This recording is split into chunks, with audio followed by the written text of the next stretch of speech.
जननी माँ उन सब आपके चरणों में आपके पास बैठे हुए हैं। मेरे 5 का परम पावन दर्शन, 3 दिन के दर्शन आपकी विशेष कृपा से आयोजन किया गया है। और आपकी विशेष कृपा जिस पर होती है वही आपके चरणों में उपस्थित हो सकता है। जीव का सामर्थ्य नहीं है कि अपने भक्त से अपने शक्ति को अपने सामर्थ्य से परम गुरु माता के चरणों में उपस्थित हो। सत्संग का विशेष आयोजन जीवों के कल्याण के लिए ही करती है, संसार के कल्याण के लिए। आपका यह परम पावन अद्भुत है और आपका स्वरूप परम दयालु, परम करुणा स्वरूप माता प्रसन्न दिव्यता परम अलौकिक अकल्पनीय, कल्पना से परे जिस पर आपकी कृपा होती है, करती है, वही समझ पाता है। वाणी का व्यापार समाप्त हो जाता है, वाणी का बस नहीं तो गुरु के बिना जीव की स्थिति नहीं है। गुरुबिन भोई करे न कोई, जो विरंच शंकर संभोई। बिना गुरु के ये भवसागर से पार पाना, पार करना गुरु के बस का नहीं है। और मोक्ष मूलम गुरु कृपा, गुरु की कृपा के बिना जीव की मुक्ति नहीं हो सकती। भगवान शंकर की वाणी है, मूलम गुरु कृपा। और गुरु की महिमा भगवान शंकर ने गाई। पूरी गुरु गीता भगवान शंकर की रचना है। हम लोग व्यवहार में उसको प्रार्थना में करते हैं, लेकिन हम नहीं समझते हैं कि रचना किसकी है। अखंड मंडलाकारम व्याप्तम येन चराचरम तत्पदम यस्तम में तस्मै श्री गुरु नमः। अखंड ब्रह्मांड में चल अचल में सब में वो व्याप्त है, उस गुरु को मैं नमन करता हूँ। गुरु ब्रह्मा गुरु विष्णु गुरु देव महेश्वर। तो गुरु की महिमा का वर्णन पूरी गुरु गीता में गुरु ही ब्रह्मा, गुरु ही विष्णु, गुरु ही महेश है। उससे भी परे साक्षात परम ब्रह्म गुरु ही है। और गुरु की चरणों में मैं नमन करता हूँ। मत प्राण रहते गुरु प्राण, मत देहो गुरु मंदिर। ये सब भगवान शंकर की रचना है। और संसार में राम कथा भगवान शंकर की देन है, अमर कथा भगवान शंकर की देन है। और गुरु गीता तो ईश्वर रूप में गुरु की यहाँ पर चर्चा की गई है भगवान शंकर ने। वो भगवान शंकर पर किसी तरह का वाणी पर प्रश्न चिन्ह संसार में सामर्थ्य नहीं कोई लगा। नरूप में ईश्वर गुरु और गुरु सूक्ष्म रूप में गुरु ईश्वर। और बिना गुरु के भवसागर से पार नहीं कोई कर सकता। तो गुरु की न भवन ही करे न कोई, जो विरच शंकर सम होई। यहाँ पर भगवान शंकर और ब्रह्मा जी पर भी एक प्रश्न चिन्ह लग गया। बिना गुरु के भवसागर पार कोई नहीं कर सकता है। बिना के गुरु के चाहे भगवान शंकर ब्रह्मा ही क्यों न। ये गुरु की महिमा है, ग्रंथों ने गाई है गुरु की महिमा। और यह सत्संग विशेष कृपा जो है, गुरु की कृपा ही सत्संग है। सत्संग ही गुरु की कृपा है। सत्संग ईश्वर का स्वरूप जो भीतर उतर जाता है स्वरूप में, वही सत्संग है। तो बाबूजी और माता जी की कृपा ही सत्संग है। और इस सत्संग में महिमा क्या है, इसमें जोगेंद्र सत्संग की महिमा। बाबूजी की वाणी है, एक व्यक्ति भी जो मुझसे जुड़ जाता है, मैं 10 पीढ़ियों को उसको मुक्त कर देता हूँ। पटना सत्संग 2004 में हुआ था महाराणा प्रताप भवन में। एक सज्जन आए हुए थे मेरे सामने, बाबूजी से प्रश्न किए। तो उन्होंने ये टीवी पर तमाम संसार में जो देखा है, सत्संग के नाम पर बड़े बड़े आयोजन हजारों हजार लोग जुटते हैं, लेकिन हम लोग के यहाँ जो उपस्थिति है लौकिक रूप से बहुत कम होती है। तो उन्होंने पूछा कि आपके सत्संग में तो बहुत कम लोग उपस्थित होते हैं। बाबूजी ने कहा कि नहीं, कम लोग नहीं होते हैं, बहुत लोग आते हैं, और कम भी हैं, बहुत लोग हैं। इशारे से बाबूजी ने कहा कि देवी देवता ऋषि मुनि सूक्ष्म रूप में पूरा आकाश से लेकर सब भरा रहता है, और सबकी स्थिति रहती है हाथ जोड़े प्रार्थना के भाव में खड़ा रहता है। उसी का वर्णन तुलसीदास जी ने कहा है। भगवान राम के समय मुनि गुरु ने मुनि सिद्ध सकल सो परम भयातुर नमक नाथ पर संज्ञा। एक बार बाबू जी ने कहा कि अभी वो स्थिति है, हो सभी लोग भयभीत हैं। राम अवतार के समय जो स्थिति थी अभी वही स्थिति है। परम भयातुर नमक नाथ पर संज्ञा। कोई ऐसा ब्रह्मांड में नहीं है जो मेरे सामने खड़ा हो, सब लोग हाथ जोड़े खड़ा रहता है किसी में। फिर बाबू जी ने प्रसंग में कहा, देखो एक आदमी जो सत्संग में आता है, इसकी महिमा क्या है कि जो भी एक व्यक्ति सत्संग में आता है उससे मैं 100 पीढ़ियों को यह सत्संग होता मैं दे देता हूँ। तो एक व्यक्ति भी जो आता है ये न समझे कि मैं अकेला हूँ, अपने तमाम पुरखे 100 पीढ़ियों के कल्याण उससे होता है। ये सत्संग की महिमा है। सत्संग के बारे में प्रश्न और हुआ, क्या यह सत्संग कभी हुआ है धरती पर? बाबू ने कहा कि नहीं, जब से सृष्टि का प्रारंभ हुआ है यह सत्संग इस धरती पर नहीं हुआ है। गुरु मौन है, परावाणी में व्यापार हो रहा है।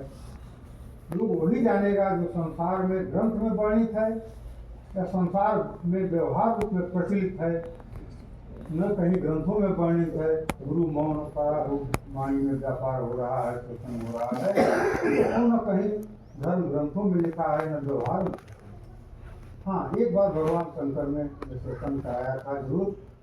दक्षिण मूर्ति किताब में वर्णन है, गुरु युवा शिष्य वृद्ध प्रवचन चल रहा और वाणी मौन।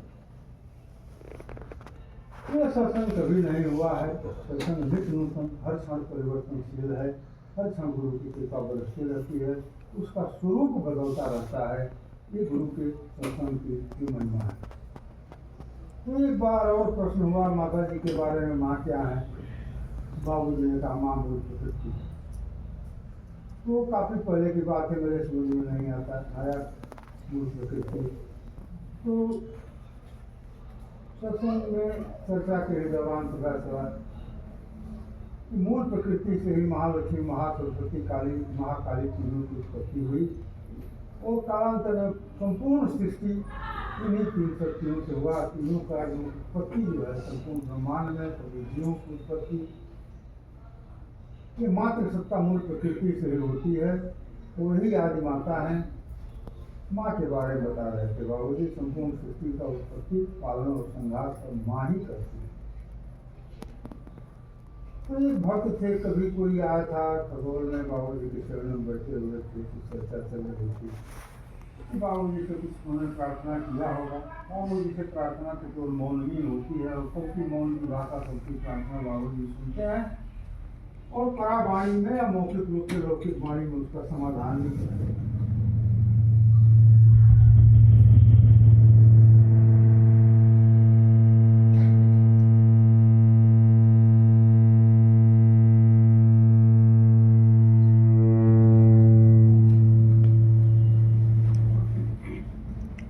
बाबू जी ने कहा कि देखो भाई, संसार मांगना हो तो माता जी के शरण पकड़ो, माता जी के माँ के शरण में जाओ। तो संसार से इतर कुछ चाहिए तो मेरे पास हो। तो ये प्रसंग की चर्चा बाबू जी ने की। भगवान राम लंका विजय के बाद अयोध्या आए। अयोध्या में तमाम उनके सेनापति जामुन और हनुमान जी को विशेष सेवक के रूप में भगवान राम के चरणों में लगे रहते हैं। तो भगवान राम ने धीरे धीरे सबको विदा कर दिया कि जाओ अपना अपना राज्य देखो, तुम राजा हो, के राजा के राज जो है कैसे चलेगा। रंगत के हो तुम जो राज हो। जामुन जी सबको विदा करने के बाद हनुमान जी से उन्होंने कहा कि तुम भी जाओ, चलेगा। तो हनुमान जी कहे कि नहीं, मैं तो नहीं जाऊंगा। भक्त तो मूड होता है, वो जिद पकड़ लिया। तो भगवान राम के ठीक कुछ चरणों की सेवा में लगे रहते थे हनुमान जी। ऋषि मुनि आते थे भगवान राम का दर्शन करने, तमाम प्रश्न भगवान राम के शंका समाधान करते थे भगवान राम ने। पुनः वो वापस अपने जंगली से आश्रम करते।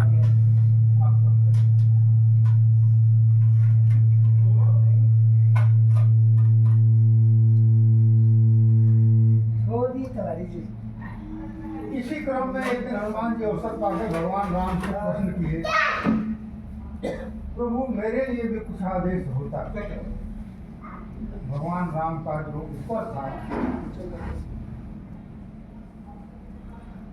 देखो हनुमान, तुम जो समझते हो कि ताड़का वध, अहल्या उद्धार, धनुष भंग, माँ जानकी के साथ पाणी ग्रहण, पुनः अयोध्या में निवास करना, पुनः वनगमन और वन में राक्षसों का वध करना, जानकी का अपहरण, जानकी की खोज, समुद्र पर सेतु बनाना, लंका को चारों तरफ से घेर लेना और पुनः संपूर्ण राक्षस सत्ता का विनाश करना और पुनः अयोध्या की गद्दी पर आकर बैठना, यह मेरी रचना नहीं है, मैंने नहीं किया। यह सब तुम्हारी माँ की रचना है, माँ जानकी की रचना है, उन्होंने ही किया है। मैं निर्गुण हूँ, निराकार हूँ, अकर्मा हूँ, सच्चिदानंद घन। मुझे संसार के किसी कर्म से कोई लेना देना नहीं है, सब माहिर दिमाग की रचना है। जब हनुमान जी को यह बात समझ में आती है तो माँ जानकी के पीछे आंगन में रसोई में जाए, माँ के रसोई में जिस तरह एक छोटा बच्चा माँ का आंचल पकड़ के घूमते रहता है, तो माँ है, प्रसन्न हो गई। और जो हनुमान जी को हम लोग पढ़ते हैं, अगर अमर उनके दाता जसवंत जानकी माता, ये जान लो बाबू जी ने कहा कि जो आज हनुमान जी स्थापित हैं वो माँ के आशीर्वाद से, माँ की कृपा से स्थापित हैं, अजर हैं, अमर हैं, जो भी है तो माँ की कृपा।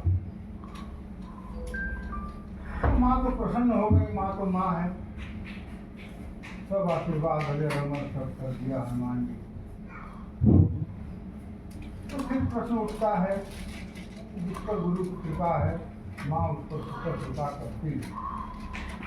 तो माँ का स्थान जो गुरु के चरण से जुड़ा है वो स्वतः माँ के चरण से जुड़ जाता है।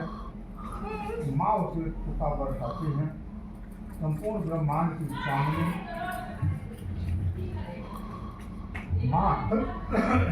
माँ का जो विराट स्वरूप है, अनंत ब्रह्मांड जो है विराट स्वरूप, प्रकृति जो है मूल प्रकृति समाहित।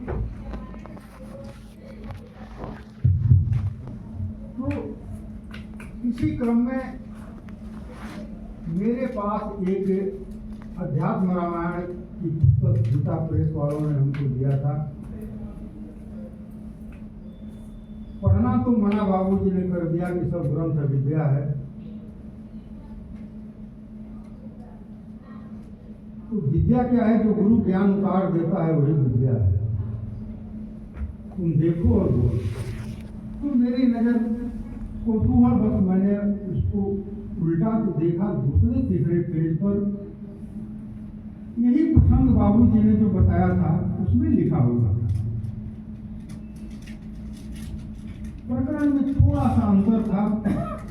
अंतर ये था कि अयोध्या में लौटने के बाद, लंका विजय के बाद,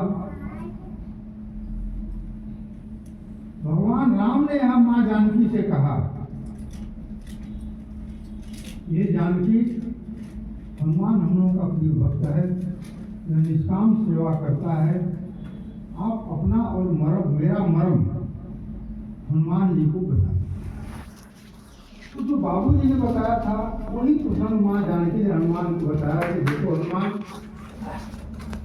अब ज्ञान बस लोग समझते हैं कि पूरी प्रकरण प्रसंग ऋषि के द्वारा मांग ले जाया जाना, ताड़का का वध, अहल्या का उद्धार, धनुष भंग, मेरे साथ पानी ग्रहण करना, पुनः अयोध्या आना और अयोध्या में 12 वर्ष तक निवास करना। 12 वर्ष नीका, पुनः वनगमन, राक्षसों का वध, मेरा अपहरण, मेरी खोज और समुद्र पर सेतु बनाना, लंका को चारों तरफ से घेर लेना और घेरने के बाद संपूर्ण राक्षस कुल का विनाश करना और पुनः अयोध्या की गद्दी पर बैठना, ये सब मेरी रचना है। अब ज्ञानवश लोग समझते हैं कि यह भगवान राम की रचना है। भगवान राम तो निर्गुण निराकार कर्मा सच्चिदानंद धन है, तो संसार के किसी कर्म से कोई लेना देना नहीं है, पर मेरी रचना है।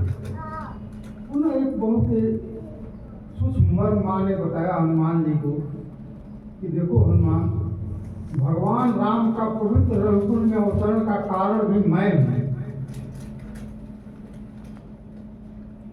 और एक प्रसंग में कहीं चर्चा हुई थी कि मातृ सत्ता ही जो है वो परम सत्ता को संसार में उतारती है, उतार कर संसार के कल्याण हेतु। फिर माँ जानकी ने कहा कि पवित्र रघुकुल में भगवान राम को अवतरण का कारण भी मैं इनके सानिध्य से संपूर्ण सृष्टि की रचना करती हूँ। संपूर्ण सृष्टि का पालन और संहार सब मैं ही करती हूँ। इस प्रकार मैं मूल प्रकृति हूँ। अब यहाँ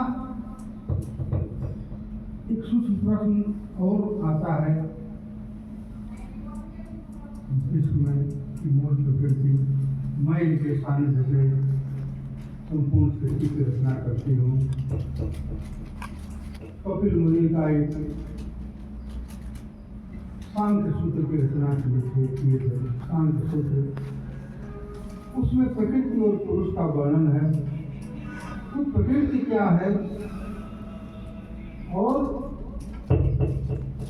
ईश्वर क्या है? तो जो अनंत ब्रह्मांड जो है यह प्रकृति ही प्रकृति है। सूर्य, चांद, सितारे, धरती, आकाश, अग्नि, जल, वायु, जितने विस्तार है, गोचर अगोचर, सब कुछ अनंत विस्तार है, प्रकृति है। तो बाबा जी बता रहे थे, देखो प्रकृति तो निर्जीव,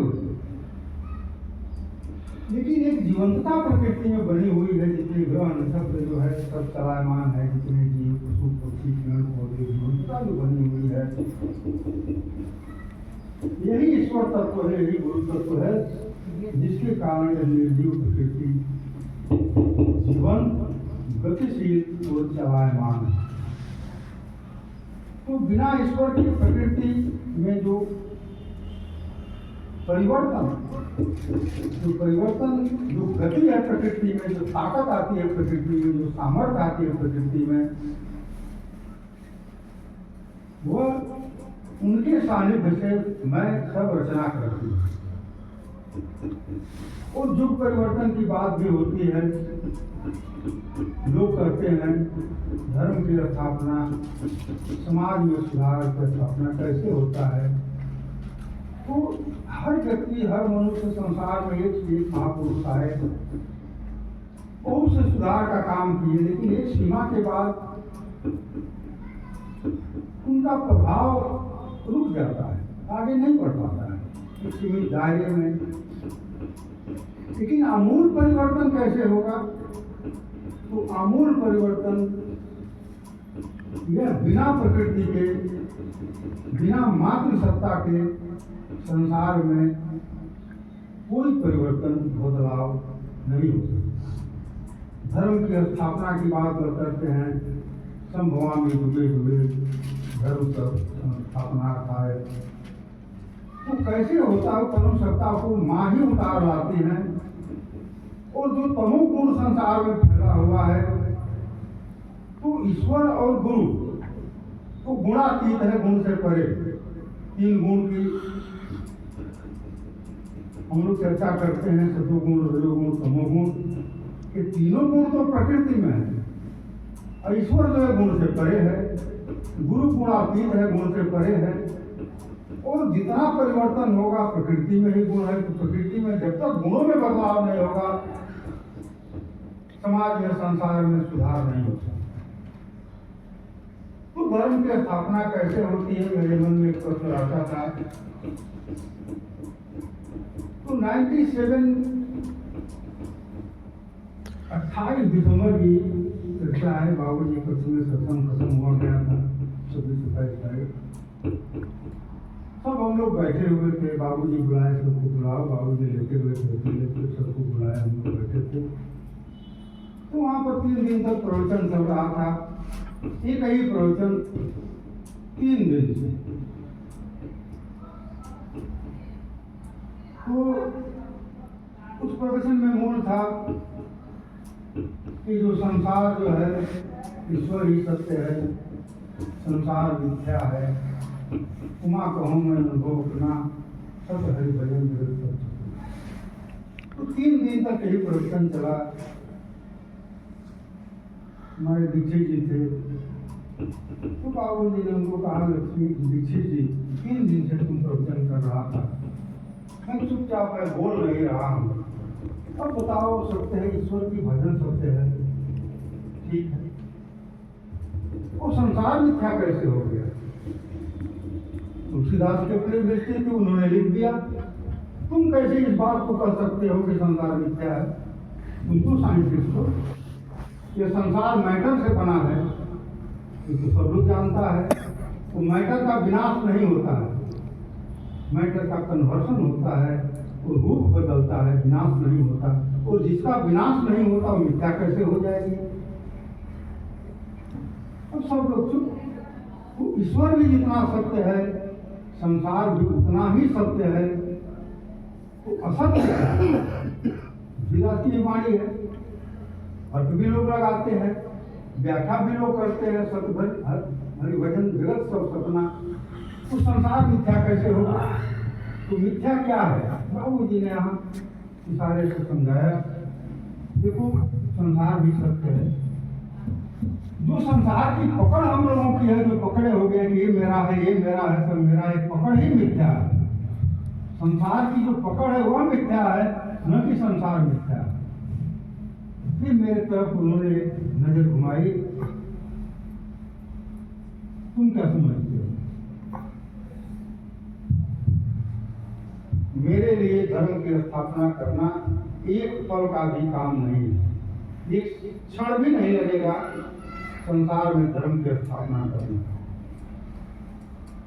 प्रकृति में सत रज तम तीनों गुण है। तमोगुण जब बहुत बढ़ जाता है तब ईश्वर सत्ता संसार में आती है। और उसका काम क्या है?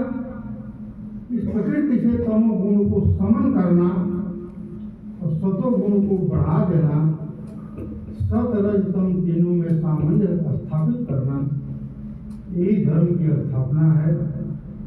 मैं चाहूँ तो एक क्षण में कर दूँ, लेकिन मैं अगर कर दूँ तो संपूर्ण अनंत प्रकृति जो है उसमें सामर्थ्य नहीं है कि उस शक्ति को रोक सके।